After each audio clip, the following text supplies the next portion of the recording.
Hello बच्चों, आशा करती हूँ आप सभी लोग अच्छे होंगे और पढ़ाई भी अच्छे से करते होंगे। जैसा कि आज हम सूरदास द्वारा लिखित पद शीर्षक के पद्यांशों की व्याख्या पढ़ाने जा रही हूँ। तो इसमें पहला पद है, चरण कमल बंधु हरिराई, जा की कृपा पंगु गिरि लंघे, अंधे को सब कछु दर्शाई। बहिरो सुने गुंग पुनि बोले, रंक चले सिर छत्र धराई। सूरदास स्वामी करुणा में, बार बार बंधो तिहि पाई। तो यहाँ पे पहले मुख्य शब्दों के अर्थ देख लीजिए। चरण चरण हो जाएगा, पंगु का अर्थ होगा लंगड़ा, गिरि का पर्वत, दर्शाई दिखाई देने लगता है, बहिरा बहिरों का बहरा, गुंग का गुंगा, पुनि का फिर से, रंग का भिखारी। अब चलिए इसकी व्याख्या देखा जाए। तो यहाँ पे देखिए स्टार्ट कहाँ से होता है, शुरुआत कहाँ से होती है कि श्री कृष्ण के परम भक्त सूरदास श्री कृष्ण के कमल रूपी चरणों की वंदना करते हुए कहते हैं कि हे प्रभु, मैं आपके चरणों की वंदना करता हूँ, मैं आपके चरणों की वंदना करता हूँ जो कमल के समान सुंदर है। इन चरणों की महिमा अपरंपार है, जिनकी कृपा से, जाकी कृपा से, जिनकी कृपा से लंगड़ा पर्वत को भी लांघ जाता है, अंधे को सब कुछ दिखाई देने लगता है, बहरा सुनने लगता है और गूंगा गूंगा फिर से बोलने लगता है, और एक भिखारी राजा की तरह राज छत्र धारण करके चलने लगता है। सूरदास स्वामी कहते हैं कि हे प्रभु, हे करुणामय प्रभु, मैं आपके चरणों की बार बार वंदना करता हूँ। यहाँ पाई का अर्थ हो जाएगा चरण। मैं आपके चरणों की बार बार वंदना करता हूँ। अब अगला चरण चलिए देखा जाए। अविगत गति कछु कहत न आवे, जो गूंगे मीठे फल को रस अतरंगत ही भावे। परम स्वाद सब ही सुनिरंतर, अमित तोष उपजावे। मन बानी को अगम अगोचर, सो जाने जो पावे। रूप रेख गुण जाति जुगत बिनु, निरालंब कित धावे। सब विधि अगम विचार ही, ताते सूर सगुन पद गावे। तो चलिए इसमें कुछ शब्दों के अर्थ जान लिया जाए। तो अविगत का अर्थ हो जाता है निराकार या अज्ञात, गति स्थिति या दशा, और अतरंगत हृदय में, परम स्वाद अलौकिक आनंद, अमित अत्यधिक तो संतोष, अगम जहाँ पहुँचना कठिन, अगोचर इंद्रियों से परे, और निरालंब बिना आधार का। तो चलिए अब इसकी व्याख्या देखा जाए। सूरदास जी कहते हैं कि निर्गुण ब्रह्म की आराधना करना अत्यंत कठिन है। उसके स्वरूप के विषय में कुछ कहा नहीं जा सकता। उसके स्वरूप के विषय में, किसके? निर्गुण ब्रह्म के स्वरूप के विषय में कुछ कहा नहीं जा सकता। यद्यपि कि निर्गुण ब्रह्म की उपासना से हमें अत्यधिक आनंद की प्राप्ति होती है, लेकिन हम उसका वर्णन नहीं कर सकते। जिस प्रकार गूंगा व्यक्ति मीठे फल के स्वाद का रस अपने हृदय में ही अनुभव करता है, गूंगा व्यक्ति मीठे फल के रस का स्वाद अपने हृदय में ही करता है, लेकिन उसे मौखिक रूप से दूसरों को सामने प्रकट नहीं कर सकता। वैसे ही निर्गुण ब्रह्म की भक्ति आराधना से जिस आनंद की प्राप्ति होती है, उसे वह मौखिक रूप से दूसरों को बता नहीं सकता। यद्यपि देखिए, परम स्वाद सब ही सुनिरंतर, अमित तोष उपजावे। जैसा कि निर्गुण ब्रह्म की भक्ति और आराधना से हमें अलौकिक आनंद की प्राप्ति, निरंतर अलौकिक आनंद की प्राप्ति होती है, और हमें अत्यधिक संतोष की प्राप्ति भी होती है, लेकिन वह निर्गुण ब्रह्म जो मन वाणी से उस ईश्वर तक, मन और वाणी से उस ईश्वर तक पहुंचना कठिन है, जो इंद्रियों से परे है, उसे तो वही जान सकता है जो उसे प्राप्त किया है। अब यहाँ पे देखिए, उस निर्गुण ब्रह्म के न कोई रूप है, न कोई आकृति है, न उसका कोई उसके गुणों का ज्ञान है, न उसकी कोई जाति है जिससे उसके बारे में जाना जा सके। निरालंबित धावे, तो बताइए हम बिना किसी आधार के कहाँ कहाँ दौड़े। इसलिए सब विधि अगम विचार ही ताते सूर सगुन पद गावे। इसलिए सूरदास जी कहते हैं, इसलिए सूरदास जी ने सभी प्रकार से सोच विचार कर श्री कृष्ण की लीला, इसलिए सूरदास जी ने सभी प्रकार से सोच विचार कर सगुण श्री कृष्ण की लीला के पदों के गान को अधिक उचित माना है। श्री कृष्ण के लीला के पदों के गान करना अत्यधिक उचित माना है। तो बच्चों चलिए अब हम अगले पद्यांश की व्याख्या देखा जाए। किलकत कान घुटुरवनि आवत, मणिमय कनक नंद के आंगन, बिंब पकड़बे धावत। कबहु निरखि हरि आप छाह को, करसो पकड़न चाहत।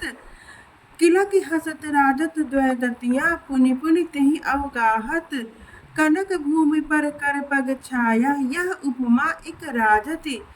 करि करि प्रतिपद प्रतिमनि वसुधा, कमल बैठकी साजति।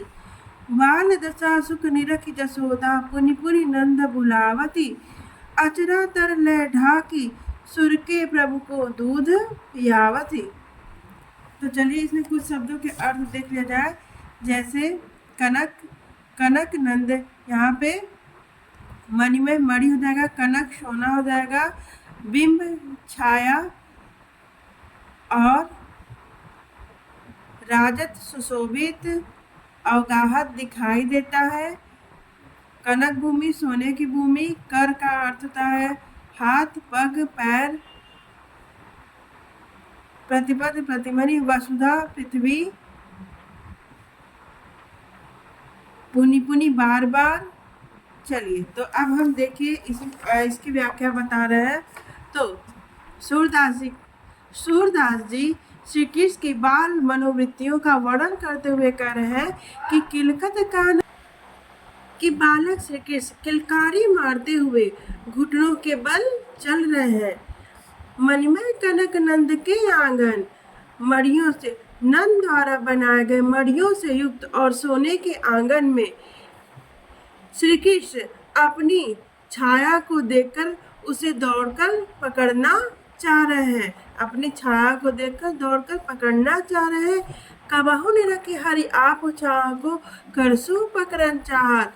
और अपनी प्रतिछाया को देखकर वह बार बार उसे पकड़ना चाह रहे हैं। किला की हसत राजत द्वय दतिया, पुनि पुनि तिहि अवगाहत। और किलकारी मारकर, जब श्री कृष्ण किलकारी मारकर हंसते हैं तो उनके आगे के दो दांत दिखाई देते हैं, वह बार बार दिखाई देते हैं। और हंसते हुए वे दोनों दांत बड़े ही सुशोभित हो रहे हैं। कनक भूमि पर कर पग छाया, यह उपमा एक राजति। और सोने की भूमि पर जब उनके हाथ और पैर की प्रतिछाया पड़ती है तो एक ही उपमा सुशोभित होती है। मानो मड़ियों से युक्त पृथ्वी रूपी सोने के फर्श ने श्री कृष्ण को बैठने के लिए कमल रूपी आसन बिछा दिए हो। और बाल दशा सुख निरखि जसोदा, बालक श्री कृष्ण की इस सुंदर दृश्य को देखकर माता यशोदा अत्यधिक आनंदित हो रही हैं। और पुनि पुनि नंद बुलावती, और बार बार नंद बाबा को बुलाकर यह दृश्य दिखा रही हैं। अचरा तर लय ढाके, सुर के प्रभु को दूध पियावती। और सुर के प्रभु श्री कृष्ण को आंचल के नीचे ढाक कर उन्हें दूध पिला रही हैं। अगला चलिए देखा जाए। मैं अपनी सब गाय चरह हो, प्रात होत बल के संग जय हो। तेरे कहे न रहो। ग्वाल बाल गायन के भीतर न कहूँ डर नहीं लागत। आज न सोऊं नंद दुहाई रैन रहूंगो जागत। और ग्वाल सब गाय चरे हो मैं घर बैठे रहो। सूर श्याम तू सोई रहो अब प्रात जान में दहो। इस पद्यांश में बालक श्री कृष्ण अपनी माता यशोदा से वन जाने का हट कर रहे हैं। मैं अपनी सब गाय चरे हूँ। माता यशोदा से हट करते हुए कह रहे हैं कि मैया मैं भी गाय चराने वन को जाऊंगा। प्रातः होते भैया बलराम के संग वन को जाऊंगा। तेरे कहे न रहो और आपके कहने से जरा भी न रुकूंगा। ग्वाल बाल गायन के भीतर न कहूँ डर नहीं लागत। ग्वाल बाल और गायों के भीतर मुझे जरा सा भी डर नहीं लगता। आज न सोऊं नंद दुहाई, मैं नंद बाबा की कसम खाकर कहता हूँ कि आज मैं रात भर नहीं सोऊंगा, जागता रहूंगा। और ग्वाल सब गाय चरे हैं। ग्वाल सभी ग्वाल सखा गाय चराएंगे और मैं घर बैठा रहूंगा। सूर श्याम तू सोई रहो अब प्रात जान में दहो। माता बालक श्री कृष्ण की इट हट को सुनकर और हंसकर बोली कि अब तुम सूर श्याम तू सोई रहो। कि माता यशोदा श्री कृष्ण को विश्वास दिलाकर उन्हें सोने के लिए कह रहे कि हे श्री कृष्ण अब तुम सो जाओ। प्रातः होते ही मैं तुम्हें जगा दूंगी और वन के लिए भेज दूंगी। चलिए अब अगला पद्यांश देखा जाए। मैया हो न चरइयो गाय, सिगरे ग्वाल गिरावत मोसो। मेरे पाय पिराई, जो न पत्याही पूछे बलदाहु ही, अपनी सौ दिवाई। यह सुनी माई जसोदा ग्वालिन गारी देती रिसाई। मैं पटवती अपने लड़िका को आवे मन बहराई। सूर श्याम मेरो अति बालक मारत ताहि रिगाई।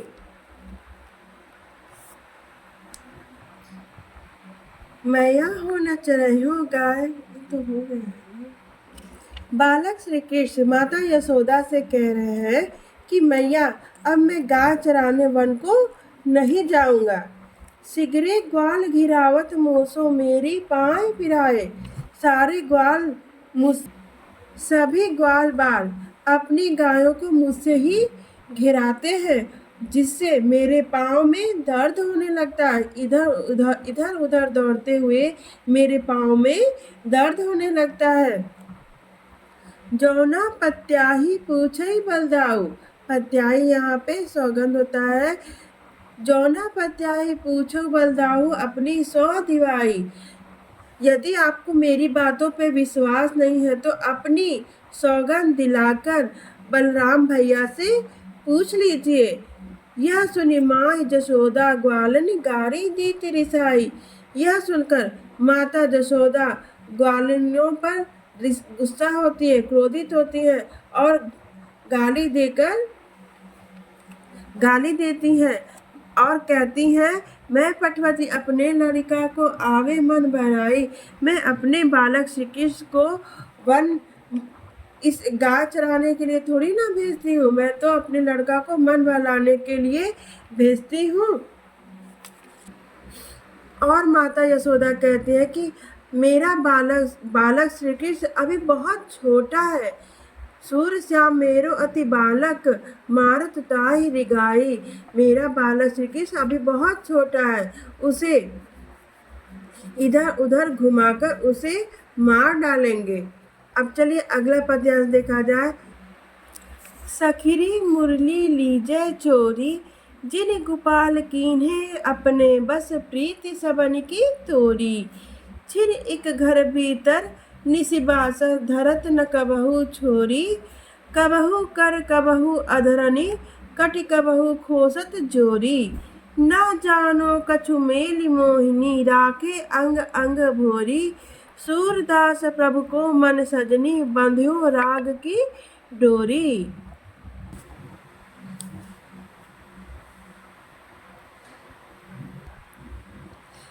इस पद्यांश में गोपियां एक दूसरे से कह रही हैं कि सखी चलो श्री कृष्ण की मुरली को चुरा लेना चाहिए, श्री कृष्ण की मुरली को चुरा लेना चाहिए। जिन गोपाल कीन्हे बस में प्रीति सबन की तोरी। इस बंसी ने श्री कृष्ण को अपनी ओर आकर्षित करके अपने बस में कर लिया है, जिससे श्री कृष्ण ने सभी सखियों के प्रति अपनी प्रीति तोड़ ली है। हम सखियों के प्रति अपनी प्रीति को तोड़ ली है। छिन छिन एक घर भीतर निशिबासर, धरत न कबहू छोड़ी। श्री कृष्ण भी इस बांसुरी को एक पल के लिए भी अपने से अलग नहीं रखते, चाहे वह घर हो चाहे घर के अंदर हो, रात हो या दिन हो, अपने से कभी भी उसे अलग नहीं रखते। कबहू कर कबहू अधरनी, कटी कबहू खोसत जोरी। कबहू अपने हाथों में, कभी अपने होठों पर और कभी अपनी कमर में खोसे रहते हैं। ना जानो कछु मेल मोहिनी, ना जाने इस बंसी ने श्री कृष्ण पर मोहिनी मंत्र फेंक दिया है कि राखे अंग अंग भोरी। गोपियां कह रही हैं कि इस बंसी ने श्री कृष्ण का मन, इस बंसी ने श्री कृष्ण का मन, प्रभु को मन सजनी, श्री कृष्ण का मन प्रेम की डोरी से बांधा हुआ है। इस बंसी ने प्रभु श्री कृष्ण का मन प्रेम की डोरी से बांधा हुआ है। अब चलिए अगले पद्यांश की व्याख्या पढ़ा जाए। पहले पद्यांश को पढ़ा जाए। ऊधो मोहि ब्रज बिसरत नाही, वृंदावन गोकुल वन उपवन, सघन कुंज की छाई। प्रात समय माता जसुमती, अरु नंद देख सुख पावत। माखन रोटी दह्यो सजायो, अति हित साथ खवावत। गोपी ग्वाल बाल संग खेलत, सब दिन हसत शिरात। सूरदास धनि धनि ब्रजवासी, जिनसो हित जदु नाथ। इस पद्यांश में श्री कृष्ण उद्धव से कह रहे हैं कि हे उद्धव, मैं ब्रज को भुला नहीं पा रहा हूँ। उद्धव मोहि ब्रज बिसरत नाही, हे उद्धव मैं ब्रज को भुला नहीं पाता।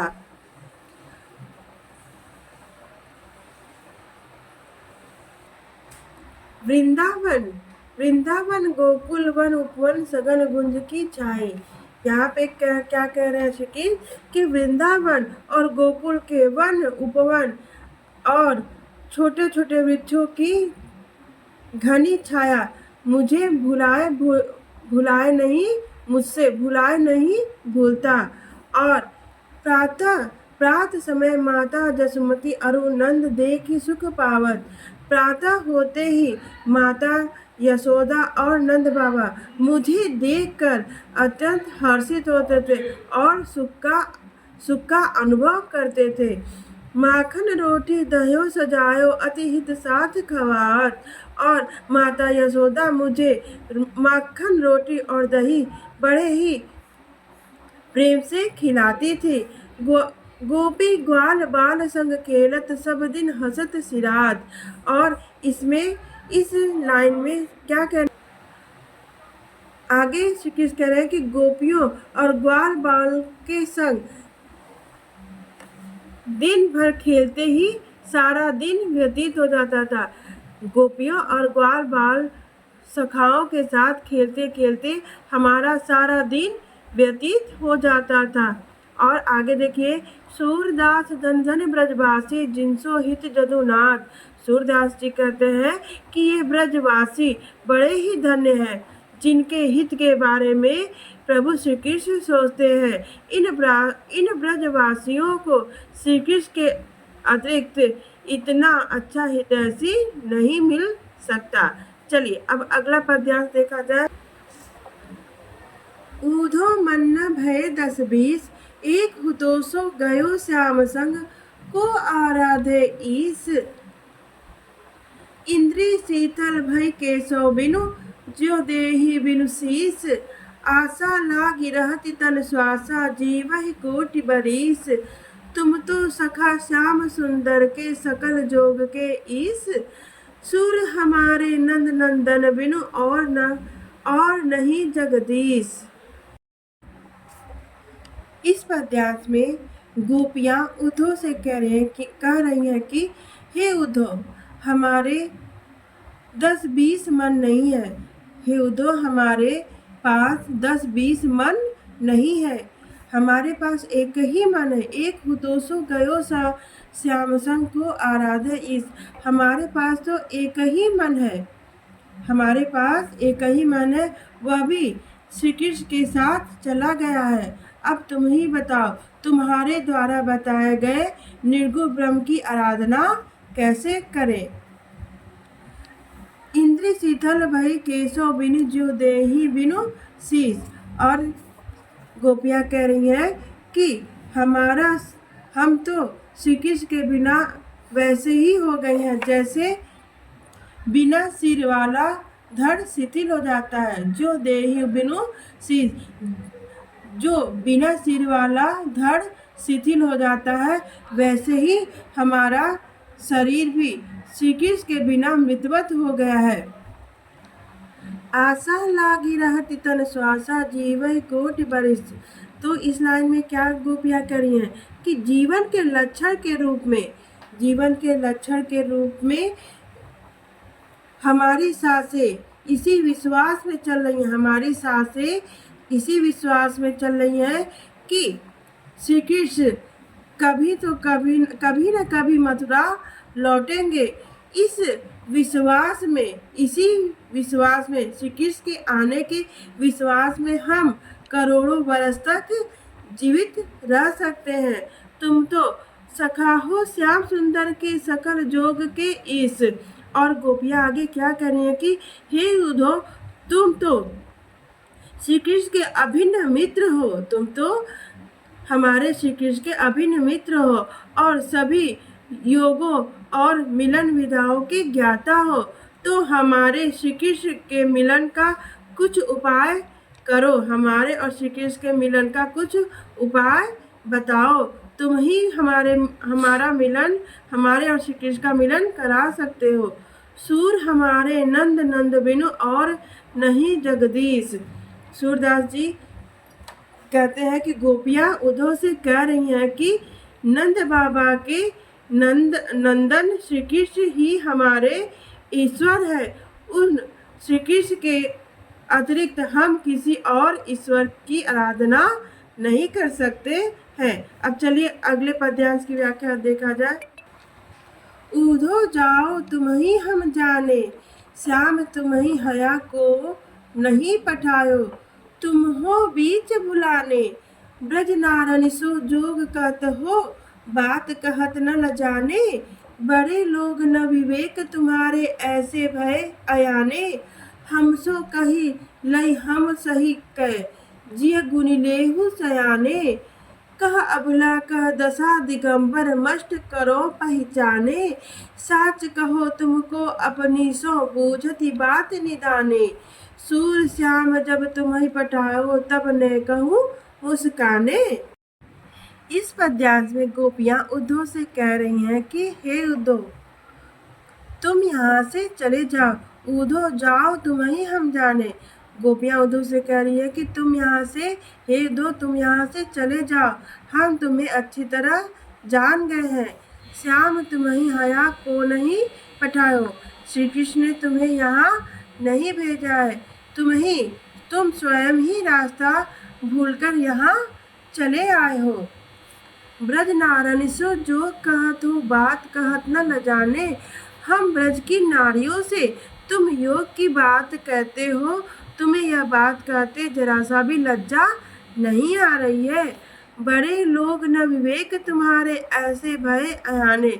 यहाँ पे गोपियाँ क्या कह रही हैं कि तुम भले ही बड़े बुद्धिमान और विवेकी होगे, लेकिन बहुत ही बुद्धिमान और विवेकी होगे, लेकिन हमें तो लगता है तुम में जरा सा भी विवेक नहीं है, तभी तो तुम इतनी अज्ञानतापूर्ण बातें कर रहे हो। हम सो कही लई हम सही कह जिय गुनी लेहू सयाने। तुमने हमसे यह योग की बातें तो कह ली, हमने सह ली, लेकिन ब्रज में किसी और से यह बातें मत कहना, किसी और गोपियों से यह बातें मत कहना। कह अबला कह दशा दिगंबर मष्ट करो पहचाने। तुम हमसे योग दिगंबर वस्त्रहीन योग की बातें कर रहे हो। हम ब्रज की अबला नारियों से दिगंबर अर्थात वस्त्रहीन योगियों की तरह रहने के लिए कह रहे हो। यह कहते हुए तुम्हें जरा सा भी लज्जा नहीं आ रही है? साच कहो तुम अपनी सो बूझती बात निदाने। हे गोपियाँ कह रही है कि हे दो, अब तुम बिल्कुल चुप हो जाओ। अब हम तुमसे श्री कृष्ण की शपथ देकर तुमसे पूछते हैं कि तुम्हें श्री कृष्ण यहाँ भेजते से सूर्य श्याम जब तुम्हें पठायो तब अनेकों मुस्काने। जब श्री कृष्ण तुम्हें यहाँ भेज रहे थे तो जरा सा मुस्कुराए थे। हाँ, श्री कृष्ण मुस्कुराए जरूर होंगे, श्री कृष्ण अवश्य ही मुस्कुराए होंगे, तभी तो तुम्हारा उपहास करवाने के लिए यहाँ ब्रज में तुम्हें भेजा है। निर्गुण कौन देश को बासी, मधुकर काय समुझाई सौह दे, बूझति साच न हासी। को है जनक कौन है जननी, कौन नारी को दासी, कैसे वरन भेष है कैसो, किहि रस के अभिलाषी। पाओगे पुनि कियो आपनो, जोरी करोगे गासी, सुरत मान हुए रहो बावरो, सुर सबे मति नासी। इस पद्यांश में गोपियाँ उद्धव से कहती हैं कि निर्गुण कौन देश को बासी, मधुकर कही समुझाए सौदे, बूझत सास न हासी। तो इस पद्यांश में सबसे पहले तो गोपियाँ उद्धव को भ्रमर कहकर संबोधित कर रही हैं। गोपियाँ उद्धव को क्या कहकर संबोधित कर रही हैं? भ्रमर। तो हे मधुकर, हे भ्रमर, यह तुम्हारा निर्गुण ब्रह्म। गोपियाँ उद्धव से पूछ रही हैं कि निर्गुण कौन देश को वासी, यह तुम्हारा निर्गुण ब्रह्म किस देश का निवासी है? हे उद्धव, हमें शपथ देते हैं, हमें सच सच बतलाना।